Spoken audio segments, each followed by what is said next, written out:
Brian initially started chasing the book proposal, and I knew something about it. I was intrigued, but frankly, I was really sort of surprised at how much this story meant to Brian. We just lost the moon. This movie could be about space travel, it could be about the Apollo programs, it could be about aerodynamics, but to me it was about the nobility of the men that were in that rocket and survival. Did you say switch to Omni Bravo? Roger, and the signal strength on the high fighting me. What's the story here, Jack? We keep flirting with gimbal lock. After bidding for the rights, meeting Jim Lovell, hearing his story, of course it was very inspiring, and then the first draft came along from Bill Broyles and Al Reinert. You know, a first draft with all of its strengths and weaknesses, but I was literally reading it, standing, because I was on a commuter train, and New York to Connecticut, and I was jammed in, reading it, and I got to the final pages, and I started crying on the train around strangers. And I realized that despite all the complications, all the challenges that the movie was going to offer, there was just something so powerful and emotional about it that I think maybe Brian had always sensed would be there, and now at that point I was 100% convinced. And O2 flow high. I don't know. Maybe this is a caution and warning. Houston, we are venting something out into space.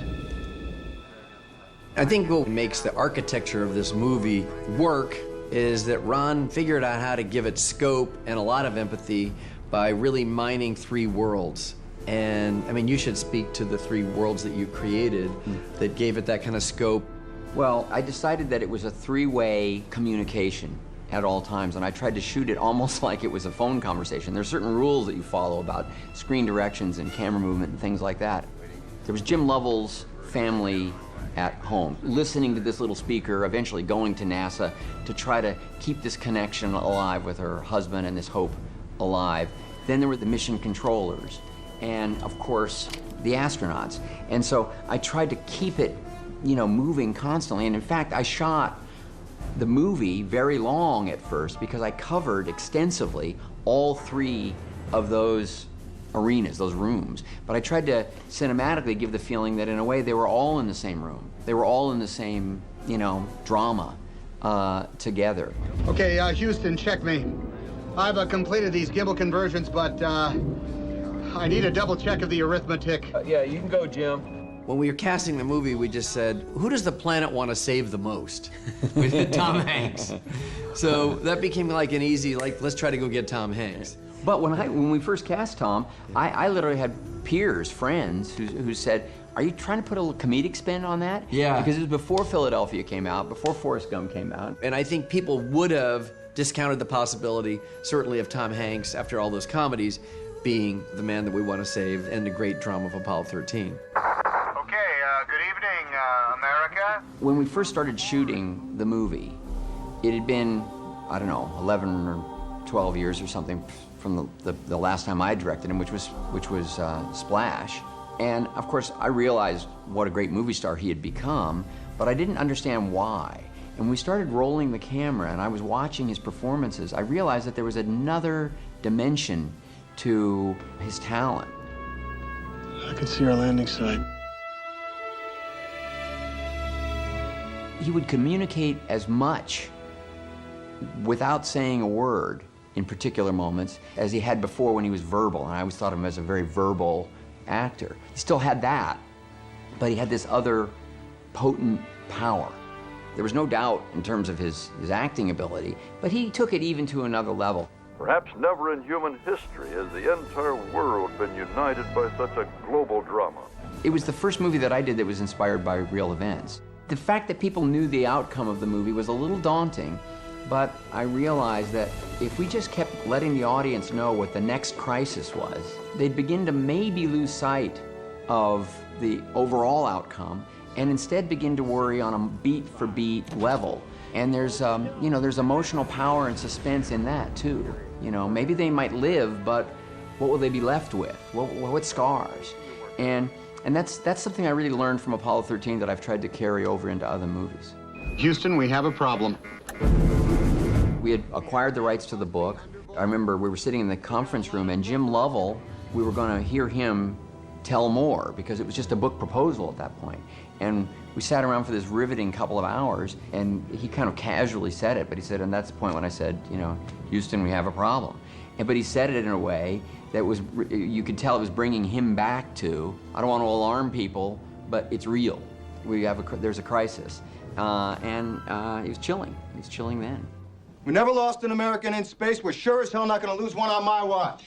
Failure is not an option. There was a really interesting point where the movie, on a kind of a conceptual level, took another giant step forward. And it was when we went to Houston. We were meeting astronauts there, we were visiting NASA. We also went into the mission control room, which was then mothballed, but it was still there, you know, exactly as it had been during the Apollo 13. And we met the mission controllers, including Gene Kranz. And that is where I began to understand the movie on another level, because yes, it was a survival story. Yes, it was a kind of a real world, you know, techno thriller. But I didn't realize it was a rescue story as well.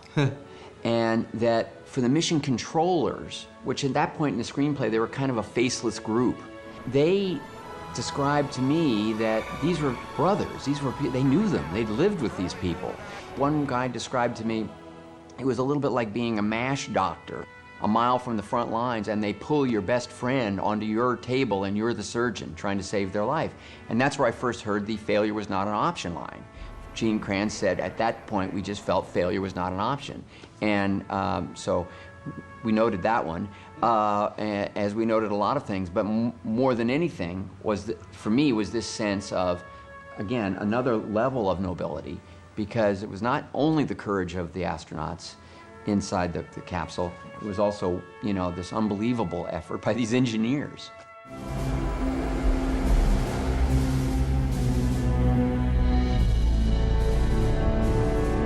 The scene that always makes me cry is this blast-off scene where they're sitting on this rocket that's going off into outer space. It still makes me emotional now, but there were so many things that you take for granted, like, okay, this rocket's getting off the launch pad. And to me, it's the most powerful sequence because it's emotional for so many reasons, including you just feel the enormity of the space program and its meaning to America in that time.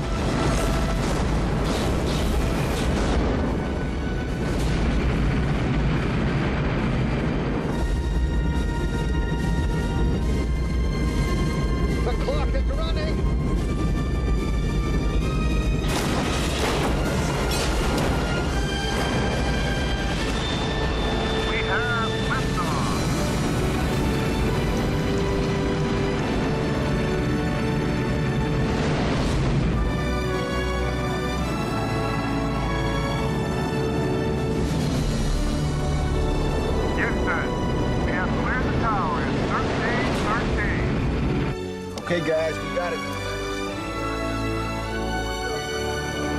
I felt, you know, wow, this could be a really noble movie for us to make. It's a great story. It embodies the space program in a single film, but this movie's gonna make like $40 million. It's not gonna make any money. It's gonna make $40 million. Because we said, well, everyone knows the answer. They came back, they're safe, they lived. But to all of our surprise and pleasure, the movie was very, very commercially successful and of course got 9 Oscar nominations, and we thought, wow, this is amazing. Now we're in the Oscar race. We hope to win that. So now we're at the Oscars. We have Tom Hanks, Ron Howard, Jim Lovell and myself. The movie got nominated, and that's the final award of the night.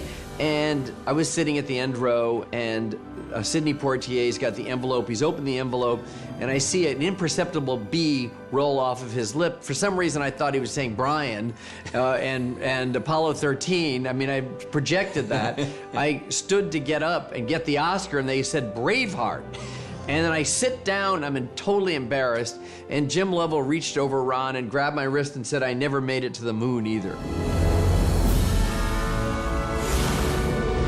The movie had a tremendous impact on people, particularly the ones that are very curious about space. I'd heard from different people, including one person that did go into space, said they were influenced and became excited by it or seduced by the idea of going into space because of Apollo 13. This could be the worst disaster NASA's ever experienced. With all due respect, sir, I believe this is going to be our finest hour. Apollo 13 became kind of a recruitment tool. It captured the imagination of a lot of young, intelligent people who remembered that the space program was there and that it was man's great adventure. Start on Earth. Catch you on the flip side. I'm thrilled that the time and resources have gone into the restoration of Apollo 13. Film restoration is vitally important. You know, it is something that filmmakers need to keep, imploring. But more powerful than the filmmakers are movie lovers, speaking up and making it important. ST shut down. Shut down.